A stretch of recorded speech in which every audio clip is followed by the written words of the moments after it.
When I walk in, every ancestor move. Every cell in my body got an ancient groove. I ain't searching for truth, I embody the proof. You look at me, you see the lineage.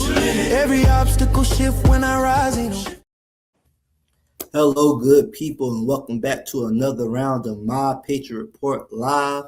I am the bridge connecting the next generation to federal contracting. I am Ratwan Hill, and with me I have the man, the myth, the legend, the ambassador of peace. If you don't know who he is, you might want to ask AI, Mr. Walter Cotton III. Mr. Cotton, how you doing today?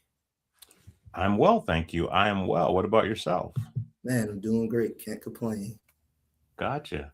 I'm going to change the configuration for a quick moment here because the pre-conversation made it a little bit warm in here, and looks like I'm sharing my screen.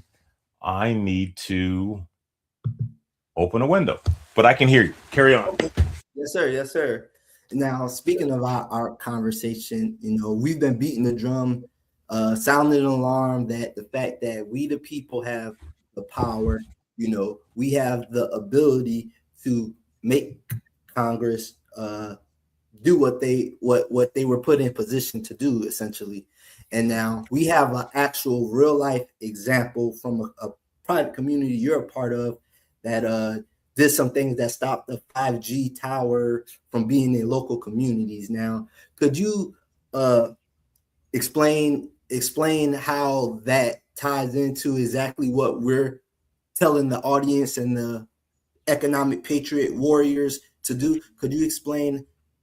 What I think you're referring to is the community of practice that I'm connected to, which is the Solari report that is run by Catherine Austin Fitts, who was the former deputy secretary of HUD. And what that community did, and I'll see if I can't share my screen here and give the audience. What this group did was they took a bill that had negative implications and they stopped the bill. That's basically what they did. And I'm actually just trying to get the screen up for you here. Okay, it's up. And I'll put that up so you guys can see it. And so basically what they did was they implemented a campaign that was designed to stop the federal government from deploying 5G towers at their discretion without having to interface with the local municipality or the local government. And you guys can go to this particular Substack channel and get all of the information. But what they did, which was similar to the program we're asking you guys to participate in, was they actually reached out to their congressmen and their senators directly. And because of that outreach, their congressmen and senators actually killed this particular bill. We're asking our community to actually do the same thing. Let me see if I can stop sharing that thing right now. Take that off the stage. We're asking our community to do something similar. Am I still sharing that screen? Yeah, there you go. Yeah, okay, thanks. We're asking our community to do something similar to what the Solari report community did because they were so effective. And one of the key learnings that I got from what that community did was the fact that they actually picked up the phone and called their congressmen and senators. In addition to sending the email information in, they actually picked up the phone and called their congressmen and their senators and sent snail mail letters into them. And what Catherine said was that the organizers of this program suggested that Congress reacted to these inquiries because they recognize that if people will take the time to pick up a phone and call them, they recognize that if people will take the time out to send them a snail mail, these are voters. And so what we're asking our constituents to do is, in addition to going out to our website and sending your congressman the letter through the system we've created, we're asking you to actually call them directly. leave a voicemail on their system that says, hey, Senator so-and-so, hey, Congressman thus and so, we need you to co-sponsor the contracting with your Veterans Act. We need you to co-sponsor the Members Loan Act, something to Business Loan Act, the Veterans Member Loan Act, and we believe that that is going to complement the email campaign that we have through our Democracy IO site. So essentially what I'm hearing you say is that it may be more effective to actually take that time out and to call and to actually write that letter, because it's showing Congress office, is showing them that we actually care, and that it would directly affect them, because it's voters who are essentially pushing the message out. In addition to showing Congress, a demonstration to Congress that we have an engaged voter populace, we are also trying to show ourselves as we, the people who operate in a constitutional republic, that we can cause our government to be reactionary. We can cause our government to do what's in the best interest of we, the people, to do the people's business. And so what we're equally trying to prove to ourselves is we matter, right? And we're showing you how to demonstrate to yourself that you matter by simply causing your congressman or woman, causing your senator to co-sponsor this bill. It will demonstrate to you that they hear your voice. They hear your voice on issues that matter to you, and that they are prepared to engage when things become urgent and important, like what we're experiencing with this situation in Iran, where the president is getting very, very close to crossing a constitutional line. Yes, sir. Now, speaking of that, what we have May 1st, which they have to, either Congress have to make a decision to approve the War Resolution Act, or the president have to extend for an extra 30 days. From the "you are here" point, from your perspective, where do you see things at currently right now? Do you see a continuation in actions, or do you see the president de-escalating this in the next 30 days? Well, I really don't have a crystal ball, Yeah. so I don't know what this administration is going to do. And if history is any predictor of the future, there's going to continue to be this push towards autonomy, this push towards a unilateral effort. And that's why it's incumbent upon we, the people, to send a clear message to the Congress what our interests are. Because right now we have an action that was not clearly explained to us in terms of how we got here, right? I still don't have a clear understanding of the impending danger that justified the president to implement the war powers authority that he implemented. I don't see the clear and present threat. We're still waiting for that.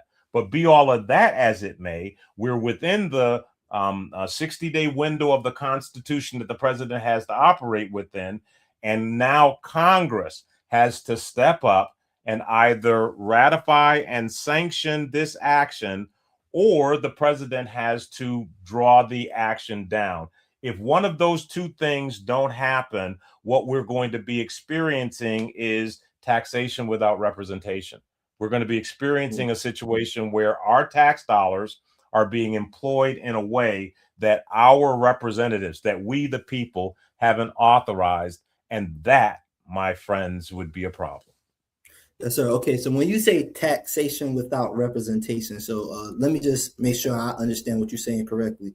You're saying essentially because our tax dollars are being spent, and the people who is our voice, which is Congress, if they didn't approve it, then that's essentially meaning that the administration is spending our money and they don't have our permission. So it's kind of like stealing. I don't know if that's the correct proper way. I wouldn't call, I wouldn't use the term stealing, but in our form of government, the different branches of government have lines of authority and responsibility, right? The judicial branch is relegated to the legal matters of the nation, right?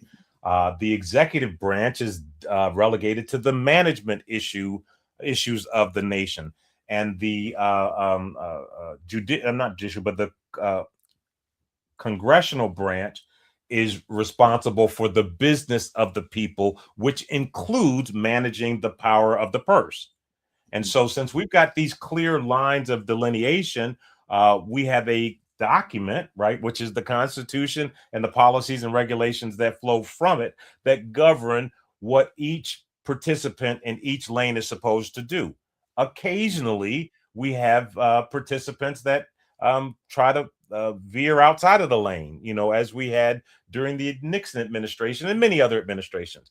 And Congress has put new provisions in place to keep the lanes clear, to keep the demarcations clear. Right now, we have what I believe is a clear and present attempt to redefine the constitutional boundaries of the executive branch. And we have a Congress that is not currently distributing, administering the people's business in a fashion that's consistent with what I'd like to see. Yes, sir. Could you give us some examples of exactly what we qualified as taxation without representation? Yeah, I think that this administration has done a couple of things that have represented that, like the decision to shut down and shutter the Minority Business Development Agency, right? That was an example of taxation without representation, because Congress appropriated those dollars for a particular purpose, and the president made a decision not to spend those dollars, right? There is regulations that covered that particular act. That's a violation. The decision to tear down the east wing of the White House, and the initial overture was that was something that was going to be paid for by other sources. Well, first of all, it was an action that required congressional approval, right? And since we didn't have that congressional approval, and the administration went ahead and ripped the building down, somebody had to pay those costs to rip that thing down, right? And now we have a effort underway to backfill the Bass-Ackwards decision to take this particular approach with a congressional authorization that is going to take the responsibility of rebuilding the East Wing and put it back on the taxpayers. That's an example of taxation without representation, because the executive branch made a decision that has produced a cost, a material cost to the taxpayers that we did not authorize. I could go on and on and on. There are so many things that are coming out of this shock and awe executive order effort that the president of these United States put forth starting on February 28th of last year, that are examples of tax consequences for the American people that our representatives did not approve. Yes, sir. Do you think that those actions also have a part to play in with the constriction in the economy and price and inflation? Well, I think it's a decision-making issue, and I've already come out on record about my concern about this administration suffering from the Peter Principle. I'm on record on that one, and to continue to punch down on an administration that's failing as aggressively as this administration is failing, I think would be unfair. But yes is the answer to the question. And I do want to also make a public announcement that we are nonpartisan. This is not we're not leaning on one side or other. We're strictly what's best for the United States and the Constitution, and that's where we stand. I do want to make sure I draw that line, because I know that people put us in a they will stereotype us in a certain lane. So I just want to make sure I clear that up for the audience. Yeah. Thank you.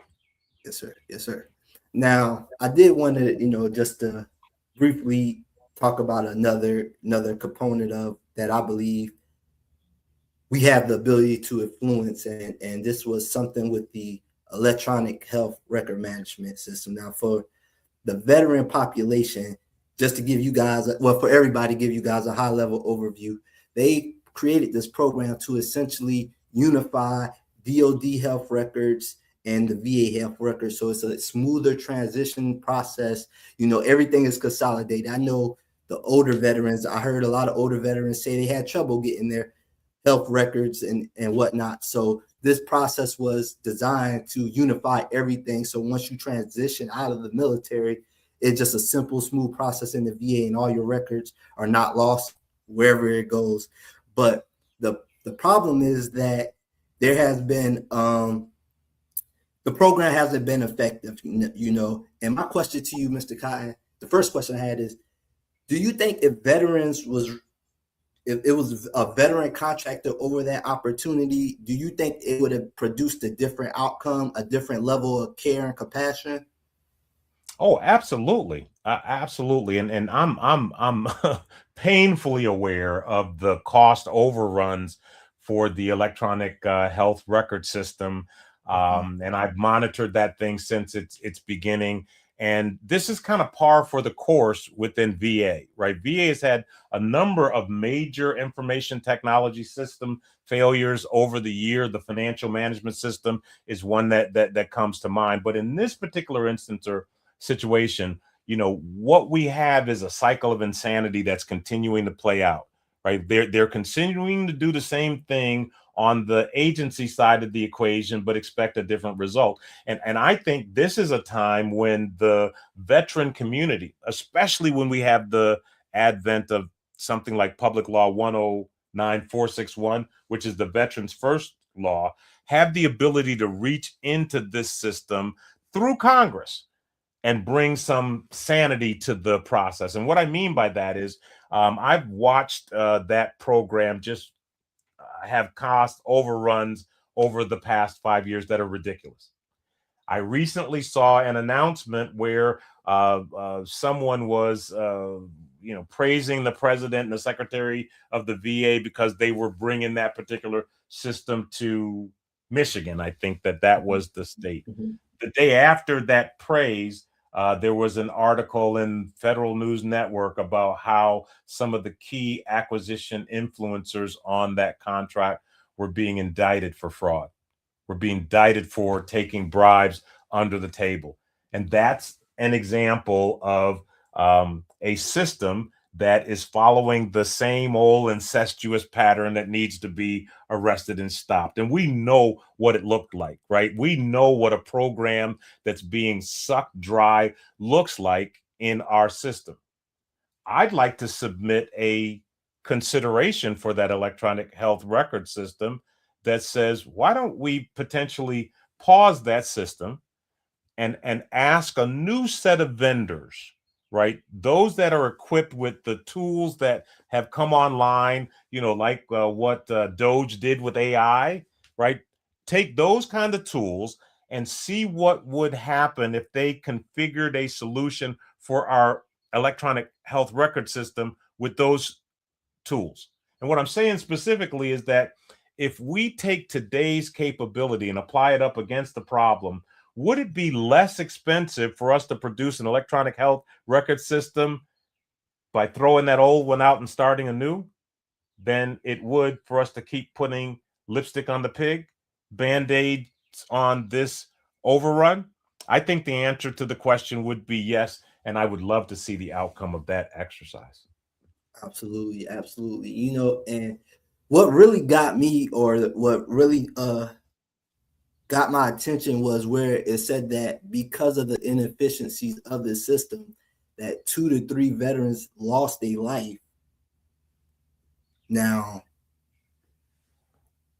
I don't know about you, but if it's an inefficiency in the system that caused somebody life, it definitely needs to be relooked at. I mean, I don't fully know the matter of fact. Let me ask the question: what should be the implications of of that type of action where the Heads inefficiencies should cause roll. death? Heads should roll, right? I mean, heads should roll for actions and behaviors that violate the Hippocratic oath, right? You know, which is the first do no harm, right? Heads should roll. But if it raises to the level of causing the life of a veteran, the life of one of our constituents, no stone should be left unturned to remedy that. And so, you know, we're looking at the realism versus the truth of how our society looks at our veterans. And our veterans looking at our veterans see it from a totally different perspective or point of view, right? We leave no veteran behind, right? Every life is precious and important. And, you know, we're not going to make any decision that is going to create harm without going through a strong level of scrutiny. We need our stakeholders within the system to have that same type of vigilance about the mission that they're discharging. Yes, sir. Now, do we have the power, the authority to because this is our tax dollars being spent? Do we have the authority to uh affect that decision? Like, do we have the authority to be able to say, you know, this system is inefficient? Can we think that this needs to be stopped, or is it just something that we have to wait to, like, in that period of when it recompete? Do we have the power to say something? We the people, the veterans, do we have power? You know, King Charles actually in his speech before Congress reminded the Congress and the American people of the power of which you speak when he invoked the Magna Carta and the fact that our Supreme Court, right, has raised the Magna Carta some 160 times in the decisions, the seminal decisions that they've made on behalf of this nation. It would behoove us to understand that the Magna Carta was the precursor to the Tea Party. It was the precursor to the argument, the revolution that broke us away from the English people because we were uncomfortable with taxation without representation, right? And so we, the people, understand that the rights that we enjoy come from a long lineage. But what has happened over time is we've forgotten those rights, or they've been obfuscated, or we've been convinced that those rights don't exist. So I'm sitting here with a young man who has inalienable rights, asking me, do we have the power? The answer is not just yes, it's hell yes. And what we are trying to do in this experiment is we're trying to show you your power. I think Nelson Mandela said it best when he said, your greatest fear isn't that you're powerful. Your greatest fear is that you're all powerful. And that is the case in this particular instance or situation. You have the right, you have the responsibility, and we want you to go through this exercise with us of contacting your congressman and your senator and causing them to co-sponsor this legislation that they already have a propensity to pass as your demonstration of your inalienable rights under the Constitution of these United States of America. Yes, sir. Now, final thoughts. What would be the call to action with this newfound information that we said earlier, that you identified earlier, that, you know, sending a letter in and actually calling is effective? Would you say that would be the course of action? You said it in the last statement, right? We identified that, you know, the process that we've set up has an enhancement, a best practice we can add to it that we got from a effective outcome with our friends over at the Solari Report. So what we're asking you to do is add to your outreach effort a call, right? In addition to emailing them the request to co-sponsor the bill, we're asking you to actually pick up the phone and call your senators, call your congressmen, and leave them that voicemail that says, we need you to co-sponsor this particular bill. And for those of you who have the wherewithal, sit down and pen a letter and take a stamp and stick it on it and send it in, right? If we do that, you're going to get the demonstration that our Congress is responsive to us. And what we're going to do is we're going to take that rack and pinion steering, and we're going to look at the many areas within our government that are not performing optimally on behalf of our patriots, that aren't performing optimally on behalf of our veterans. And we're going to ask Congress to do the right thing. Yes, sir. Yes, indeed, guys. So please reach out to your Congress, letter, phone call, to the website we set up. And guys, let's make it happen. And on that note, I am Ratwan Hill, and that is the Mr. Walter Cotton III. Until next time, guys.